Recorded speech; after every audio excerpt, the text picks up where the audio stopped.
Good afternoon. Here we go, ready to start. This is a tools and techniques session dedicated to imaging to intervention, cutting-edge solution for comprehensive management of calcified coronary stenosis.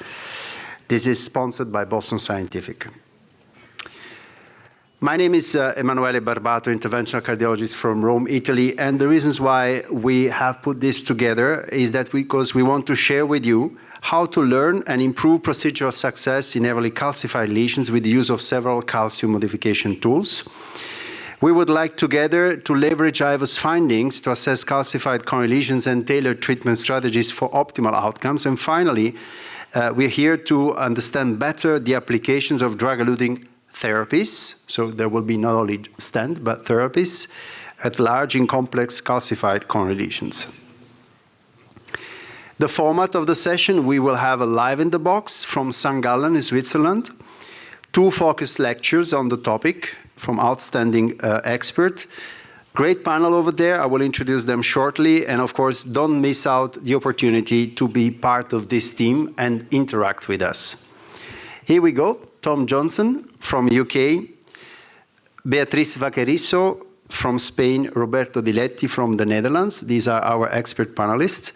Then Javier Escanet from Spain and Jan Malte Sinning, who are the 2 speakers, and they will deliver their 2 focus lecture.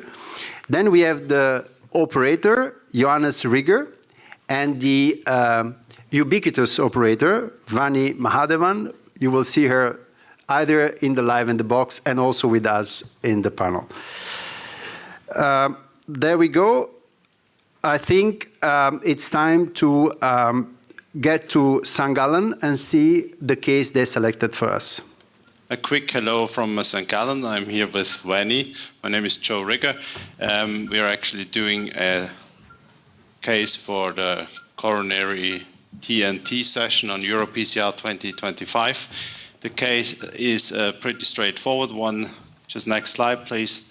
We have a 60-year-old gentleman with some angina, class 2, shortness of breath, class 2, some risk factors actually, and the echo revealed a normal LV function. In the CT scan, actually, there was shown that he has actually a severe calcification of the left coronary system and some relevant lesions of actually all of the vessels. Next. He was admitted to the cath lab, and that's the base angiogram. You see a lesion of the distal RCA, and on the left-hand side you see kind of a plaque rupture, strange thing of the left main, as well as, next slide please, a pretty longish lesion of the LAD, tight lesion of the proximal LAD, and severe calcified distal lesion. Next, please. We had actually a discussion in the heart team about getting him to cardiac surgery, but obviously the targets for surgery were not so good. Therefore, we put him back to the cath lab and we started to treat the right artery. Next, please. This was actually done a couple of weeks ago, and my colleague did a DCB case, DCB only case. You see here the result after cutting of the PLV and the PD branch and getting 2 DCBs in. And we will now have a quick checkup on this end, this side, and then we start with the left system as well. So Vani, what do you think about the strategy? We already had a discussion about it. Would you actually go with an IVUS first, a workhorse wire, or would you just say, okay, you have severe calcification, let's put a rotor down? Yeah, I think, that's a really good question. I think, traditionally a lot of operators would probably just rotor up front, but I do think you get a lot of extra information with the imaging catheter. It doesn't look critical, and I think the IVUS, I would hope that it would pass at least through that proximal segment of disease. So I think we could gain a lot of information up front and, look at the nature of the calcium and help to identify how we're going to treat that. So I think if an IVUS catheter passes, I would try an IVUS up front. If it doesn't pass, then the question's answered and we're doing up front rotor. Very nice. So we start and have a look. So let's have a look, Vani, at the IVUS you have taken in the cath lab for this patient. First of all, did it cross? And if it crossed, what did it show? So thanks, Manuele. Welcome, everybody. I'm just going to briefly take you through the first IVUS run. So this is immediately after we put the guide catheter in, and we were able to pass the IVUS through the proximal and mid vessel, but it did not cross through to the distal LAD. So that gave us our answer. Just looking through this run as we come up, you see multiple areas of sort of 270 arcs of calcium here, both superficial and deep. And I'm just going to quickly pull back for time's sake. A bit of fibrotic plaque there. And then you see an appearance actually as we come into the left main, which on the angiogram at the index, and then when we did the left-sided angiogram, we thought was probably most consistent with a healing plaque event at some point, even though this was a stable ACS patient.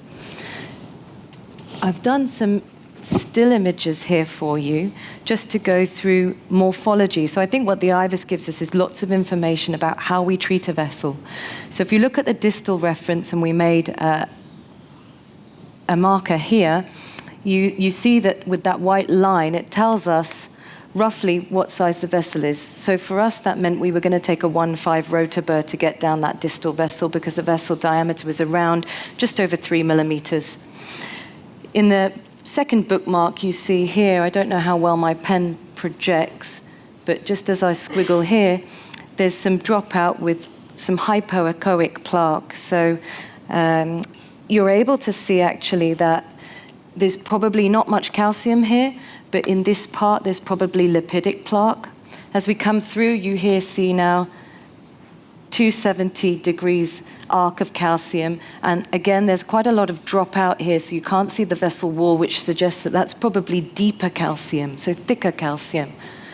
But when we come on to B4, contrasting that, you see now you have this bright hyperechoic appearance of around 270 degrees in the vessel, but actually here you're able to see behind it. So you're able to see parts of the vessel wall, particularly here, and that suggests that this calcium is probably a bit more superficial rather than deep.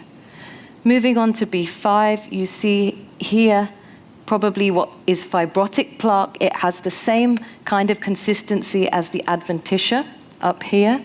And then you see a bright white line down the bottom. That's calcium with some dropout. So this is fibrocalcific plaque. Then we have mixed plaque in B6 here, areas which are a little brighter, which are probably fibrotic, and then areas which are hypoechoic, where it's less bright, where this is probably lipidic plaque. Into the left main, where again there's some superficial calcium, and then this appearance in the left main finally, where you see here, we think from the angiogram at least correlating it, there's probably been a plaque event that's then healed. So that's the information we got from the first IVUS run. Thank you very much, Vani. Once we were preparing this session, we asked ourselves, if IVUS is so impactful, why isn't it that it is so commonly used in our clinical practice? At least we speak for Europe. And we asked Javier, who has authored a recent article on the topic, on the adoption and the trend in adoption of intravascular imaging. So, Javier, can you give us a glance of your work? So, thank you, Emanuele, for the introduction to the work that has been done in this topic. And I will share with you that this article actually is being published simultaneously with this session. So it's great to share with you this work. The background for it is that we have so much evidence demonstrating that intracoronary imaging, the information that Vani was showing to us in planning the intervention and in optimizing the intervention benefits patients undergoing complex PCI, that the clinical practice guidelines, both the American and the European clinical practice guidelines, now recommend the use of intracoronary imaging for the planning and guidance of complex PCI procedures with a 1A indication, the highest degree of recommendation. Now, how is possible then that you see this huge disparity in the use of intracoronary imaging around the world? This is something that we were puzzled about it, and we were listening to many naive explanations, like for example that reimbursement is the main cause of low adoption, when under the same system of reimbursement you might have a hospital that is using it 80% of the cases and a hospital that is using it 10% of the cases. And within a hospital you can have an operator that is using it 50% of the cases and the other operators are not using it. And for that reason, we decided to perform some qualitative research with this amazing group of colleagues. It was a great pleasure to work together for nearly 2 years, where we tried to understand exactly why this adoption was so low, this uptake was so low. And we identified a number of factors, and we understood that actually they are operating at different levels. Their levels that we defined are the ones that we call acceptability, acceptance, and adoption. Now, acceptability stands for the attitude that the interventionist who has never had an experience with intracoronary imaging has already as a sort of prejudice before having an experience. Acceptance refers to the situation where the interventionist has for the first time an experience in the cath lab with intracoronary imaging. And you can imagine that this can be successful or failure. And finally, adoption, which is the final step in which you may expect that acceptability and acceptance have been successfully covered. You have another stakeholders, like, for example, the hospital administrators of the healthcare system. When we started looking into this, we realized that at the level of acceptability, you have many different factors acting as obstacles. Let me walk you through them. For example, if we are looking here, you can see that there may be a not appreciation that PCI actually influence long-term outcomes. There may be a disconnect between your perception of the quality of PCI that you perform and what happens to the patients later that you may never know. You may also understand that by not performing PCI, you never can benchmark or realize the quality of your interventions. People may have lack of familiarity with data, or they may have not be aware of all the trials that are there. People may be overwhelmed by the number of trials on stents, for example, that have very good results despite not using imaging. You may have wrong educational strategies. You may come to believe you have been watching live cases in courses and you have this super expert making the interpretation, and you may think, I will never have a super expert explaining IVUS or OCT for me. You may have wrong educational strategies. You may have the concern that this may harm the patient. Other patients may feel that they never have a request from the referring physicians or the patients. And finally, the very important aspect of cognitive dissonance. I've been doing cases for 10 years without IVUS. Why should I change? It's easier to think that evidence is wrong. If that is covered and the interventional cardiologist has an experience, again, you may have suboptimal training that impedes the interventional cardiologist to draw actionable messages. You may have the lack of structure, collection reports, factors that impede a personal experience. And finally, you may come to a situation where either the two first steps, acceptability and acceptance, have not been covered, or that the administrators say that there is a lack of evidence on cost effectiveness. They are not able to address the cost or reimbursement issues. You may have resistance to administrators. Administrators also have cognitive dissonance.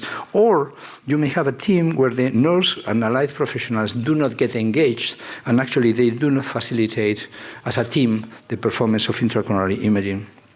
So, for all of you that are dedicated to try to solve this problem for all of us, we should probably consider these suggested actions that insist in improving education and getting familiarity with the evidence that supports ICI, finding the right educational models that show that this is something that you can do easily in your everyday practice, dissipate concerns about safety, address the reimbursement issues, typically by also knocking at the door of the administrators and bringing the evidence that is in favor of using this for our patients, having a structured collection of reports in your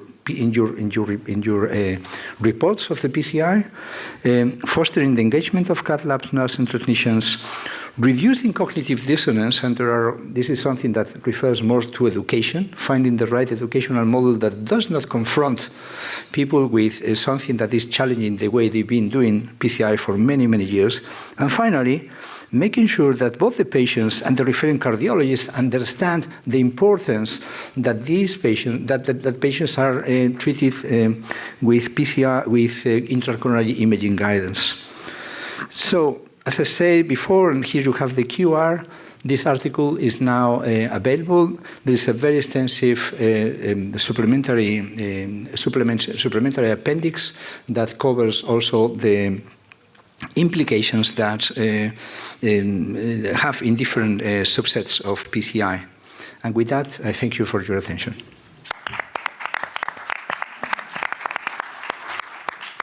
Tom, intravascular imaging adoption, how is it within your practice? And in general, if there are any questions from the colleagues, please take over. Thanks, Emanuele. So, I think Javier showed the data from a global perspective, and in fact the UK is in third position there, so I feel quite proud. But I'm not sure. I think even within an institution there can be tremendous variation, and so we go from maybe 80 or 90% imaging use, that's me, and other operators in our practice that are only 10%. So I think that leads on to a question around cognitive dissonance, which Javier has mentioned quite clearly. I think that does generate some real challenges in terms of how we help fellows within departments. If that dissonance is more likely to be a barrier to those who are used to making decisions based by angiography, how can we ensure that there is adequate training kind of through daily practice? I think that becomes more of a challenge. So, do you want to start? For the intravascular imaging issue, I think that is the first topic for discussion here. Yeah, so I would like just to reconnect to what we were saying a second ago. I'm coming from Rotterdam, where we publish that we use about 50% imaging in overall our PCI cases. And one thing that was not mentioned here was a very extensive presentation, and I really liked it a lot. But I would like to add that a common concept that is associated with imaging is also the time. So many of my colleagues, they think that it's taking time to have imaging during a procedure, to make imaging, and to assess pre-stenting, post-stenting. It takes time.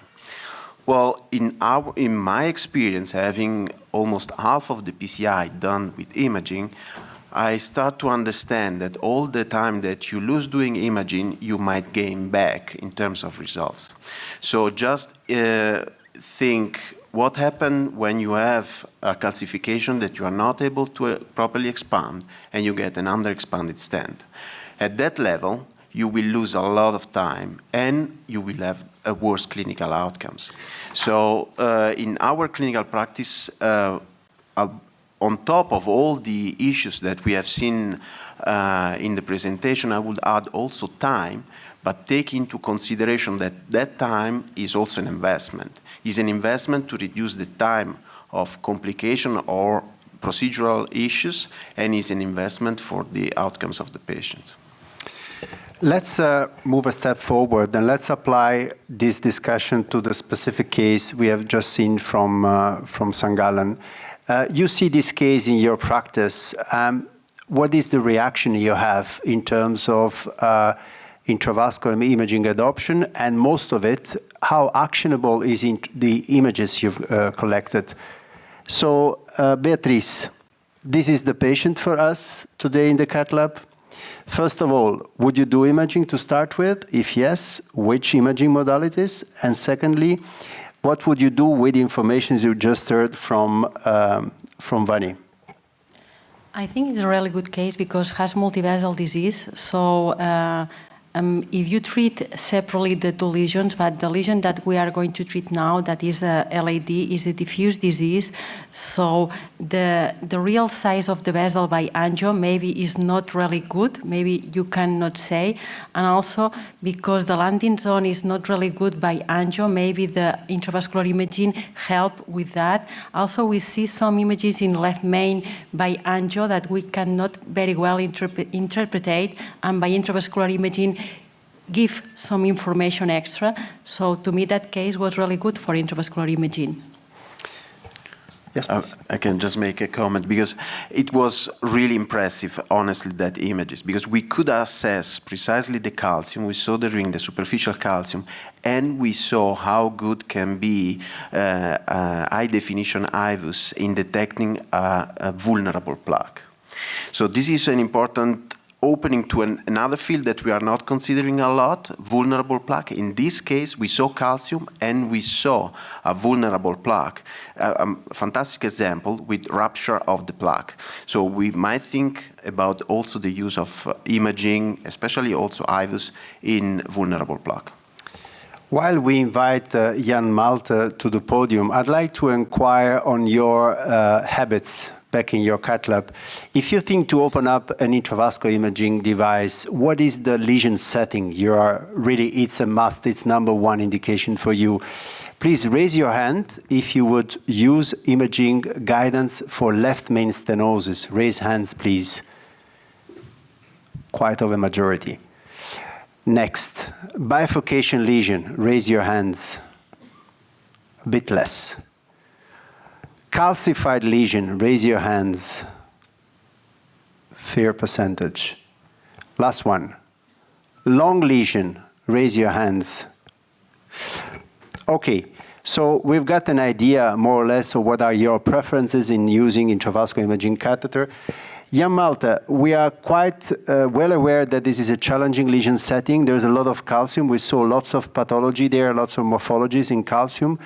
What are the plaque modification tools available on the shelf? Yeah, thank you, Emanuele, for giving me the opportunity to speak on plaque and especially calcium modification. As we all know, and as we already elucidated, coronary arterial calcium makes PCI significantly more challenging. It impairs equipment delivery, it requires specific lesion modification tools, and there's always the risk that we may damage the stent on the one hand side, or even worse, that the stent remains underexpanded, which is the most significant predictor for stent failure during long-term outcome. We also know that calcium is a predictor of worse outcomes, not only target vessel failure, but also procedural complications, as shown in this nice meta-analysis published more than 10 years ago. And finally, as Javier and Roberto already pointed out nicely, not all calcium is the same. And I mean, it depends on the distribution pattern, whether it's eccentric, concentric, and this finally has an impact on the selection of our calcium modification tools. And imaging is essential for that. When a non-compliant balloon angioplasty is not enough, the next escalation step would be the use of a cutting balloon. As you can see here, the atherotomes of the Wolverine cutting balloon anchor into the plaque and thereby enhance the pressure exerted by the balloon, what leads to a controlled and longitudinal incisions of the calcified lesion. In addition, these atherotomes reach into the vessel wall, but although they do this also in non-diseased segments, we don't have to be worried about perforation because generally they only partially reach into the media. Another calcium modification treatment is intravascular lithotripsy. IVL uses an electrohydraulic effect to generate acoustic waves that travel through the vessel and thereby fracture not only superficial but also deep calcium, thereby increase vessel compliance, what facilitates at the end of the day stent expansion. And the ultimate tool for calcium modification is rotational atherectomy. It has been in use for over 30 years now, and here's the current generation, the Rota Pro system, which is optimized for single operator use, streamlining the workflow on the one hand side, but also giving us a very good procedural control during the procedure. If we want to have an effective debulking of coronary artery calcifications, we have to select the burr according to the diameter of the reference vessel. We need a burr to artery ratio of 50 to 60% at least, as Vani already pointed out for the case we see from St. Gallen. And all sizes up to 1.75 millimeters are compatible with a 6 French guiding catheter, while we need larger catheters, at least 7 French for 2.0 burrs and even larger. Several algorithms have been proposed. This is a particular one that has been published by you, Emanuele, in the European Heart Journal, and nicely shows in a sophisticated way how intravascular imaging lesion characteristics have an impact on the selection of calcium tools. In our center, we use quite a simplified version of this algorithm, the Cologne cracking calcium code. And in this approach, we use, if the guiding catheter, if the imaging catheter is not able to cross the lesion, directly rotational atherectomy. And if we have a crossable calcified lesions, and this lesion is only short, we use a cutting balloon. And if we have longer lesions, our strategy depends on the lumen size. For a small lumen, we use rotational atherectomy. In a larger lumen, IVL balloon might be the appropriate choice. But having said that, we have to keep in our mind that none of these algorithms has been tested in a prospective clinical trial. And therefore, I would like to end my talk with introduction of the Cyclops trial. This will be the first trial that is IVUS guided and will evaluate a stepwise calcium modification algorithm. This trial will enroll 500 patients and is structured around a 3-step approach. The first step is to define calcium with IVUS. Then the second step will start with a modification of the calcification by using a 1-to-1 size non-compliant balloon or a cutting balloon. And if a balloon expansion on fluoroscopy is not properly, then we have to proceed with rotational atherectomy or IVL, depending on the calcium characteristics. And the third step is the most important one, because we have to confirm the success of our therapies, the success of our calcium modification by IVUS, and so far that we look for increased reverberations or calcium cracks, and only then a stent can be implanted after we reconfirmed our strategy, and will be finalized with a final IVUS run to optimize the stent expansion. Thank you very much. Thanks, Jan Malte, for a fantastic presentation, which actually your final slide answers a question that's been asked in the audience who suggested, I can see the role of imaging, but we thought we'd just go for rotor from the beginning. What's the imaging provided? But you see clearly from the protocol you're displaying that maybe imaging will guide the next decision and the decision beyond that. So the fact the IVUS didn't cross led to then, I guess, a decision by the Gallen team to pursue something more, but there's been information gained from the IVUS. So, Emanuele. Okay, ready to go back to St. Gallen?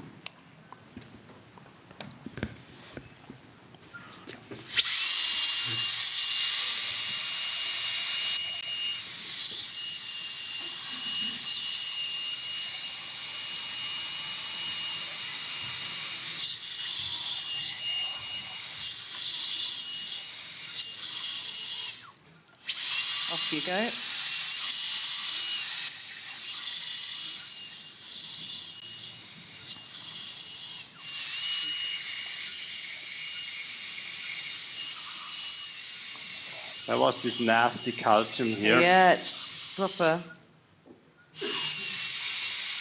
Now it's passed.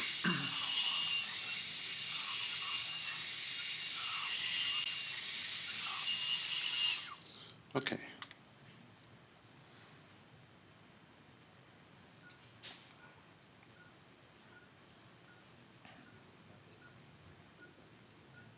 I think it's a good shot here. Yeah. Oh. Just start, yeah. Do I need to go? That's. Yep. I have to go back to the middle. Okay.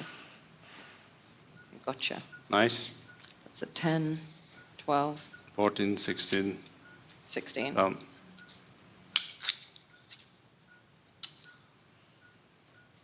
I think it's bigger than 2.5, so okay, 20. Well, the IVUS tells you how big it is. Yeah. Okay. Thanks. Down? Yeah. So the agent is now going up to the distal LAD.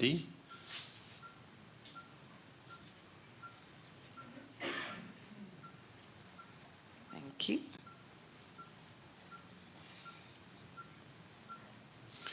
Okay, we start here, I think. Then we put another one in just for the proximal bit. Yep. Then we are probably in the landing zone for Yes, absolutely. proximal disease. Okay, go up to 10.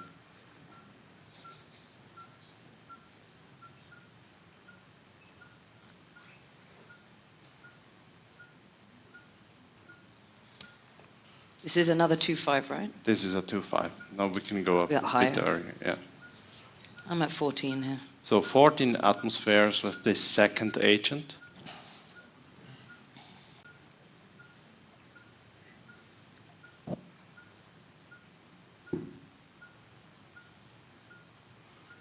Okay, let's go down.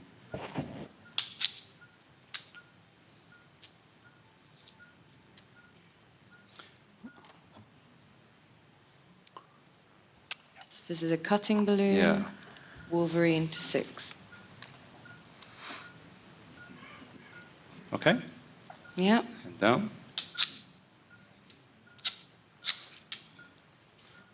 Just going backward a little tiny bit. Yeah. Okay. And I think that's the most I'm at important 8 thing. here. Go up Did to you see 12. that? That's a Yeah. beautiful picture. We should store it. Let's go up to 12 here. Yeah, stay there. 12, 14. Okay, Now I'm at it's 14 expanded. here. He's getting some pain, I think. Yeah.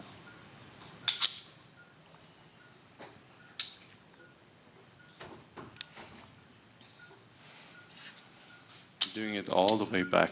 Mm-hmm. You see? No, Makes it's coming. sense to do it. Definitely. I'm at I think 14 that's again. the right choice. I agree with you.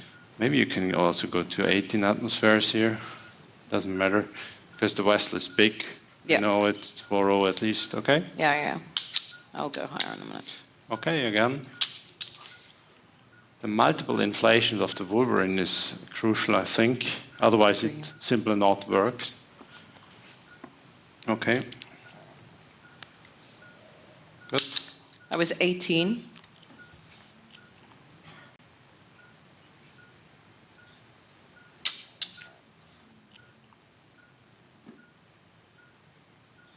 Okay. Going to the proximal LAD now. I think we can start here. Okay, happy? Yeah, very. 18. I'm at 18, 16. 18, there you go. Looks nice. Tell me when you're ready. Yes, Ready? whenever you are. Okay.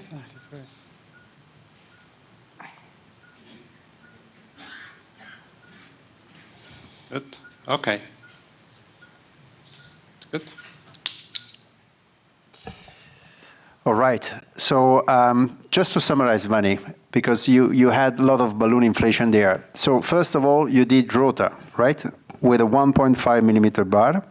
Then you followed up with a 2.5 millimeter non-compliant balloon in the mid to distal LAD lesion. Then next, correct me if I'm wrong, you did 2 times drug-coated balloon on that very segment there. And you moved further up with a 3.5 Wolverine balloon in the mid to proximal LAD. Is that all correct? Yeah, that's correct. Okay. So treated the distal LAD with the drug-coated balloon because the plan had never been to take stents all the way down there. And then I'll show you the IVUS run after rota and a brief IVUS run after cutting balloon, and then we can generate hopefully some discussion about strategy.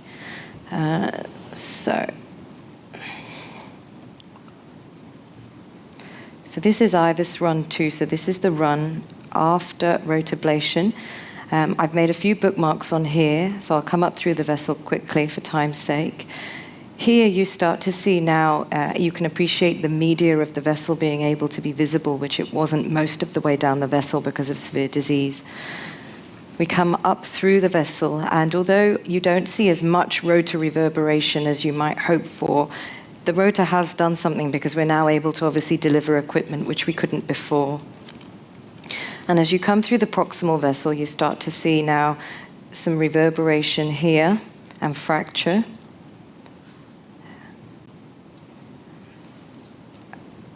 And then we come backwards into fibrotic plaque, which has been modified, and then backwards into the left main. Here you see the circumflex wire coming in.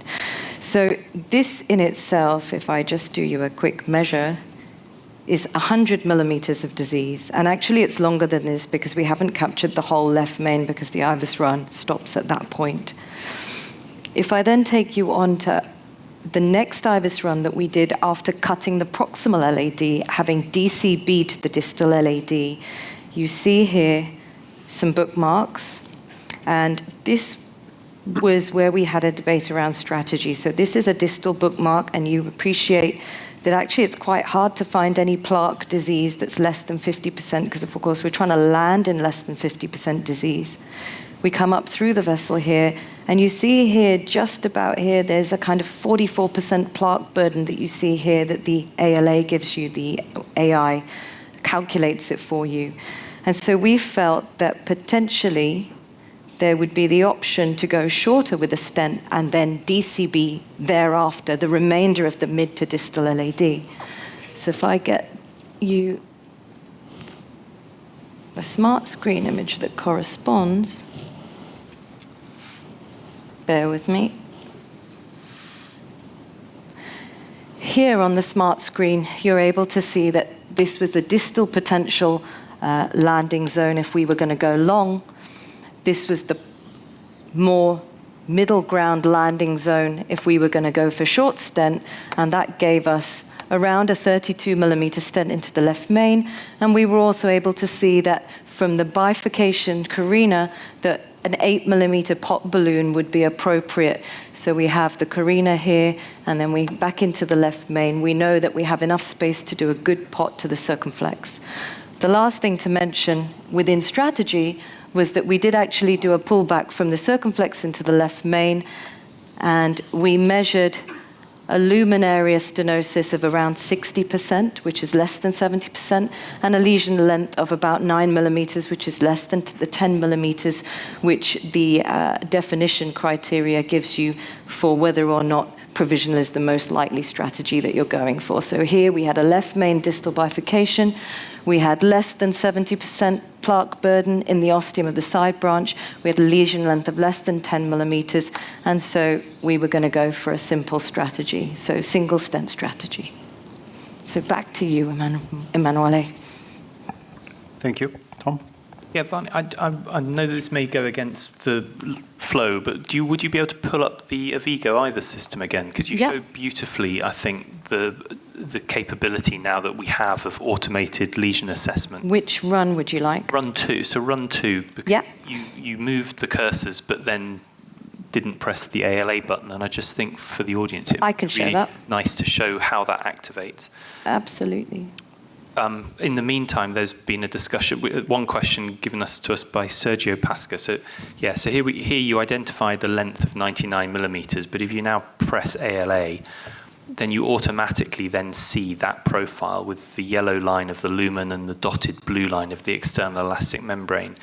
And if you now compare that to that IVUS number 4, you see quite clearly the preparation that you've done in terms of bringing that lumen up substantially. Yeah.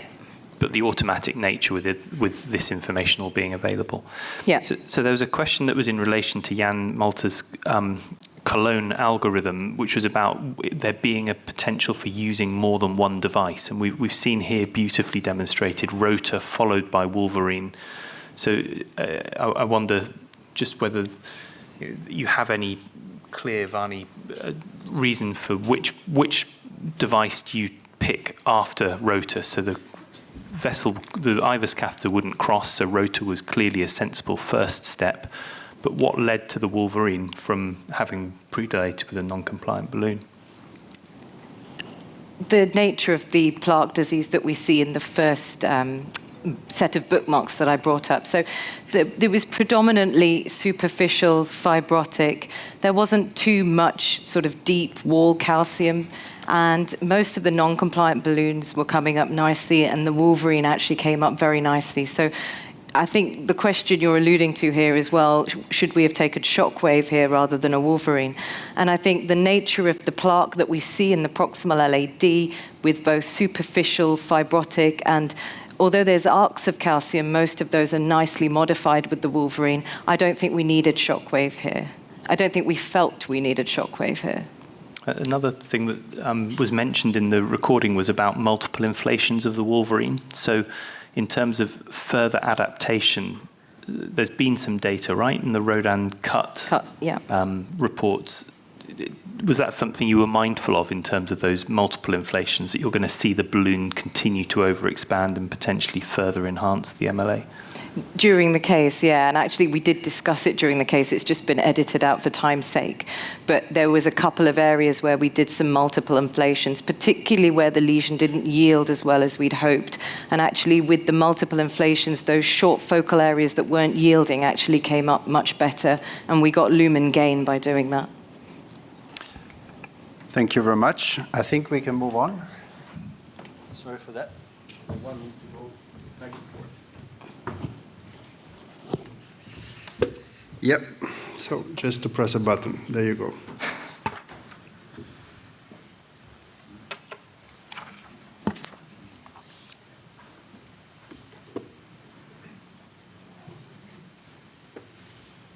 Happy? Yeah.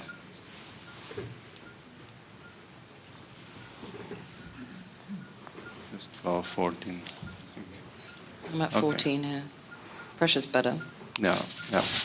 Now the expansion is better as well. Okay. I will not stay too long here. Pressure's good.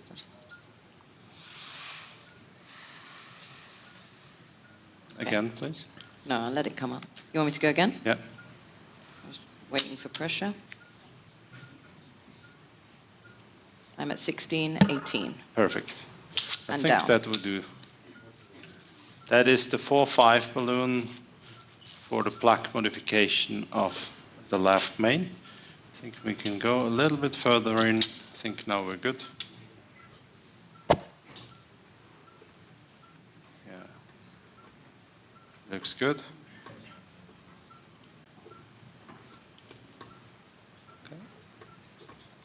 Nice. 16. Oh, nice. We can actually check, It's 12.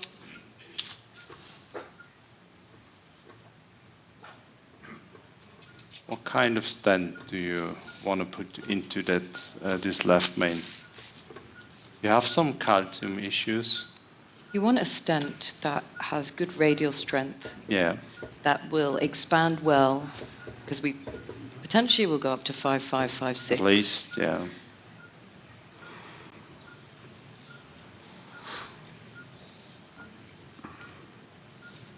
A bit in, maybe. Forward a touch. Yeah. You're trying a spider, checking a spider view. Wait a second. It doesn't look so bad. You want there? See? I think it's a brilliant position. Want me to go? Just check. Just recheck That again. is a good position, I agree. That's good. Okay, I'm ready to go. Yeah, So 12. Go? Yeah, Okay, I'm going. perfect. Yes, that looks nice. That does look very nice. 12, I'm at 14, 12. 16, 18, I'm already 20. at 18. Yeah, all right, that's good. Or 20 maybe. Okay, there you go. That's your 20. I think we can also put it into the LED. Okay, down. It's 20 on Nice. the 5.0. That's a pot. Okay, thanks. Down. 20 in the left main. 16 on the 4.5 in the Prox LAD. Again, Yeah. we had this mal-expansion here, but it looks really good. That Second looks nice. You saved that, projection. right? 18. Let's go again, then we can check here in this position how it looks. It looks actually really good. It looks really nice. Yeah. Okay, let's do a kissing here with a 4.0 and the 3.5 balloon. Let's go up. 12. Yeah, that looks good. 3, 2, 1, go. Okay, 12. Yep. If you have a two-stent strategy, it really makes a difference, I think. Yeah. Is that? You have the circumflex, just go a bit higher. Yeah, I'm going to because it doesn't look up well. Yeah. 3, 2, 1, down. Okay, just once One more. again, one kiss. The Yep. last kiss, 12. Are you up? Sure. Oh yeah. Sorry. 3, 2, 1, down. Perfect. What size is this balloon again? 3.5. The expansion is pretty good, so we can do a little prolonged inflation maybe.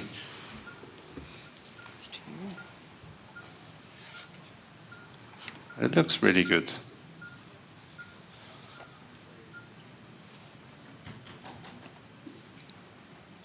Okay, I'm at 8. Okay, if you're happy. Yes. What is this? 3? 3.0. That's nice. That's a DCB at the very distal LAD. But they treat before. No? They treat. Yeah. If we sum up this case, we have a very long diffuse sclerosis of the left system. We've already treated the right artery with DCB only, Yeah.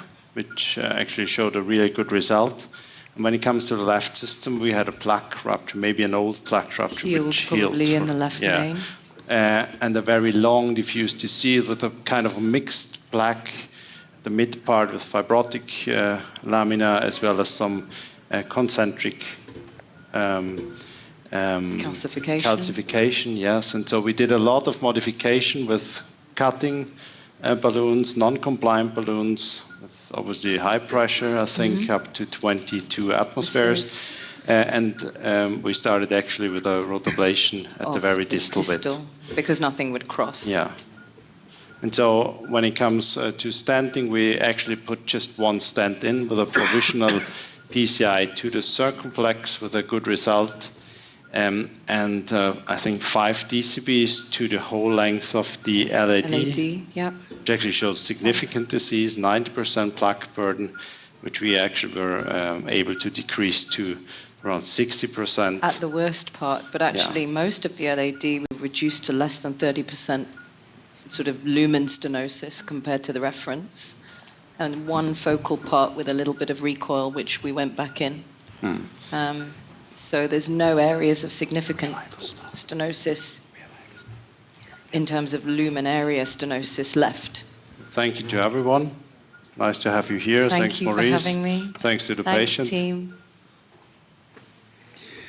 Looks quite of a decent result, isn't it? In geographical at least. Do we have a final IVUS run? Yeah. Don't we? Okay, please. So actually we were keen to show you the ability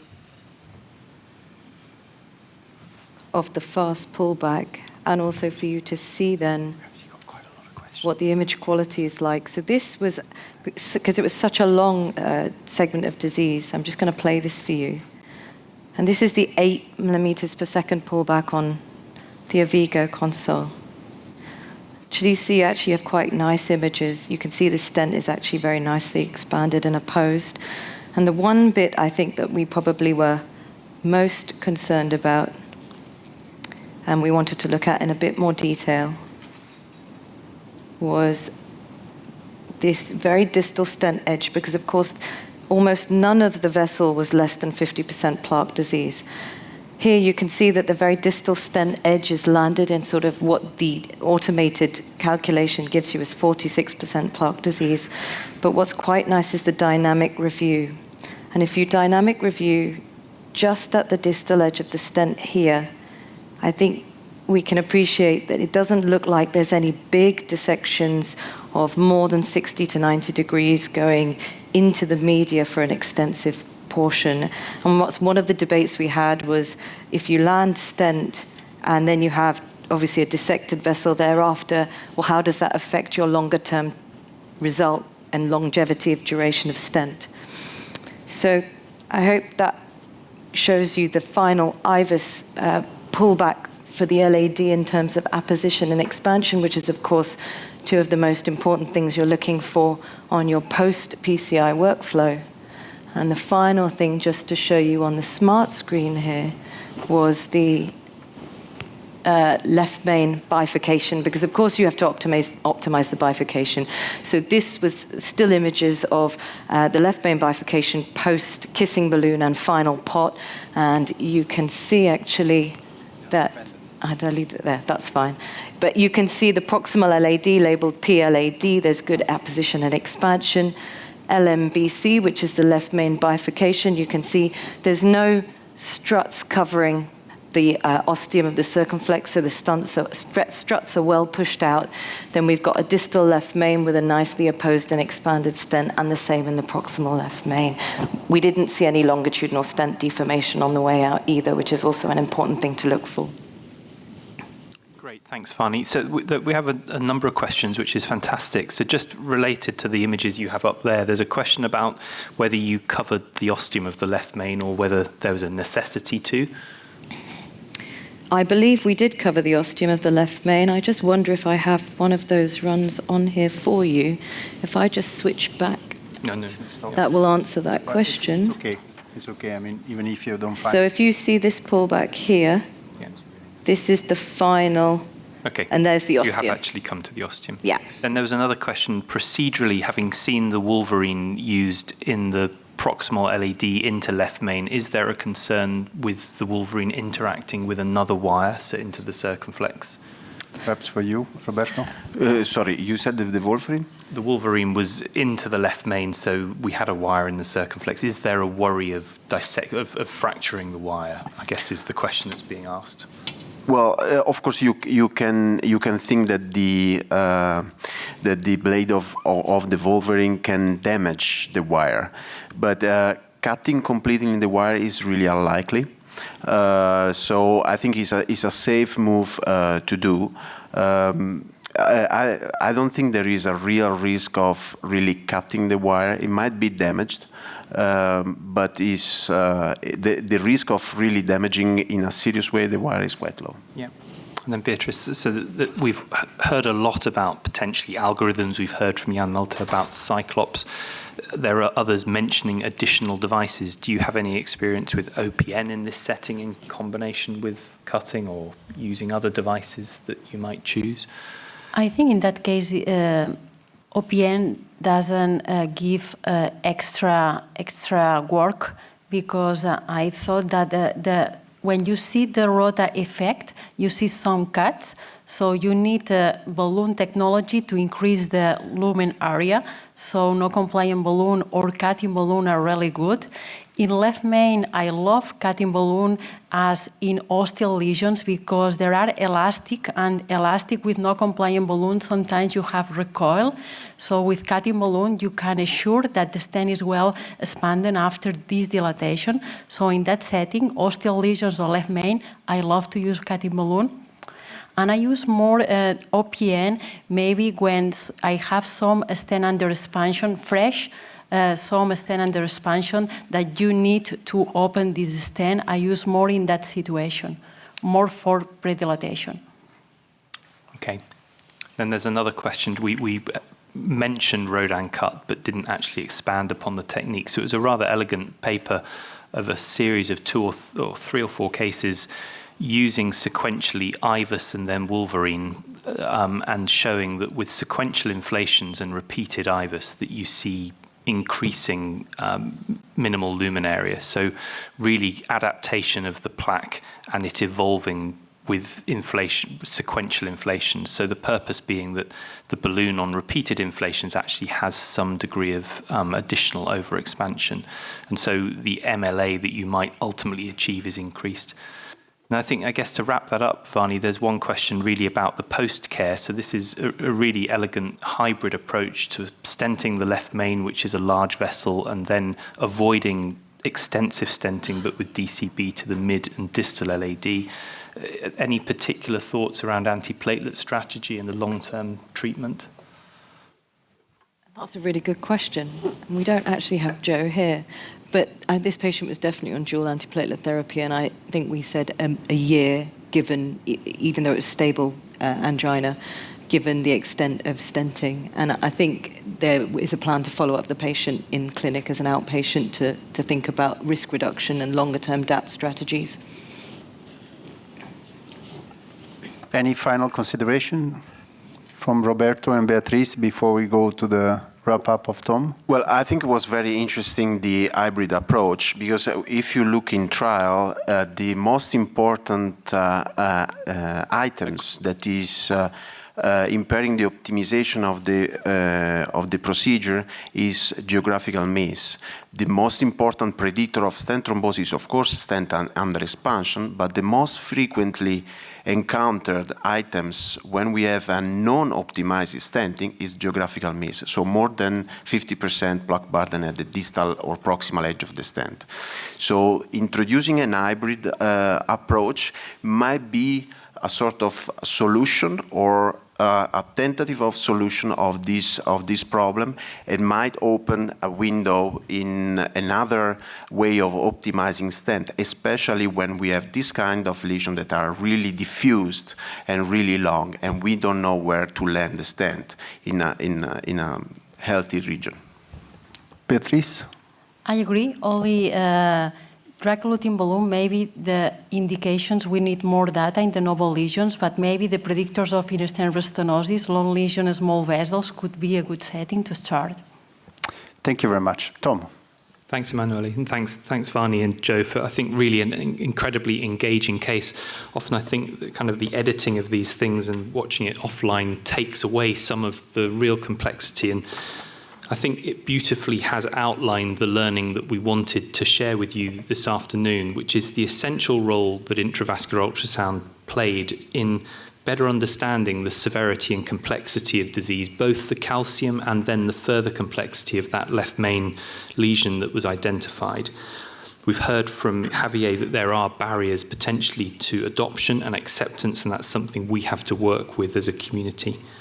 But beyond that, focusing specifically on calcium, then the identification of heavy burden calcium, we saw thick and thin wall, and making quantitative measures leads then to the potential for appropriate selection of devices and adequate modification. We've heard then from Jan Malta about new trials that are testing kind of an algorithmic approach, but where imaging is at the center of that. And so fundamentally, you know, optimal outcomes in calcified lesions can only be achieved by this kind of combined approach, this sequential approach to adaptation with appropriate devices. And then we saw here very elegantly used a hybrid of both stenting and balloon delivery of drug to achieve hopefully a durable and long-term outcome for our patient. So thanks very much for your engagement and the questions that you've asked, and please do enjoy the rest of today and the remainder of the course.